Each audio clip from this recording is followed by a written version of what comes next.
Hello అందరికీ welcome to Rajesh kitchen. ఈరోజు weather అయితే చాలా బాగుందండి. కొంచెం కూల్గా ఉంది మాకైతే. మా ఇంట్లో కొన్ని మొక్కలు అయితే ఉన్నాయి. వాటిని అయితే ఇప్పుడు నేను మీకు చూపించబోతున్నాను. ముందైతే చూసారు కదా, అది మా పిల్లలు చదువుతున్న స్కూల్ అండి. మా ఇంటి పక్కనే ఉంటుంది. అలాగే ఇదైతే దానిమ్మకాయ చెట్టు అండి. దీన్నైతే మేము ఒక టబ్లో అయితే వేసాము. అప్పుడప్పుడు కాయలు కూడా అవుతుంటాయి. ఈసారి అయితే కాయలు లేవు, ఓన్లీ ఫ్లవరింగ్ వచ్చింది. అయితే ఇదైతే చామంతి చెట్టు అండి. ఇది బాగా వాడిపోయింది. సీజన్ అయిపోయింది కదండి, అయినా పూలు పూస్తుంది, కానీ పువ్వులు ఒక్కటి కూడా సరిగ్గా లేవు. అలాగే మొగ్గలు కూడా ఉన్నాయి.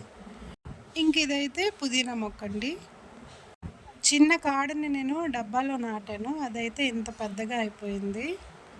ఇదైతే కరివేపాకు మొక్క అండి. చాలా స్మెల్ ఉంటుందండి, చాలా బాగుంటుంది మా మొక్క అయితే.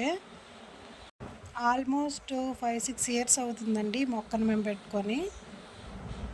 ఇంకా ఇవైతే మిరపకాయలండి. చూసారా ఎంత బాగా కాసాయో. ఒక వారానికి తగ్గట్టు కాయలు అయితే ఇస్తాయండి. 2-3 చెట్లు అయితే ఉన్నాయి మాకు. ఇంకా ఇదైతే టమాటా మొక్క. ఏం కాయలు అవుతాయో తెలీదు, ప్రస్తుతానికి ఫ్లవరింగ్ అయితే వచ్చింది. అయితే ఇది ఇంకొక మిరపకాయ మొక్క అండి. కాయలైతే చాలా బాగా ఇస్తుంది.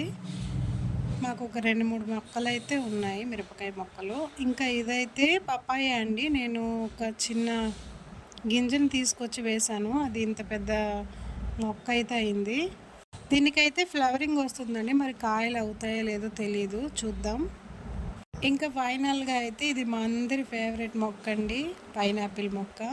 3 ఇయర్స్ నుంచి ఎప్పుడా అని ఎదురు చూస్తున్నాం. ఫైనల్గా ఈ ఇయర్ అయితే కాయలు అయితే కాసాయి.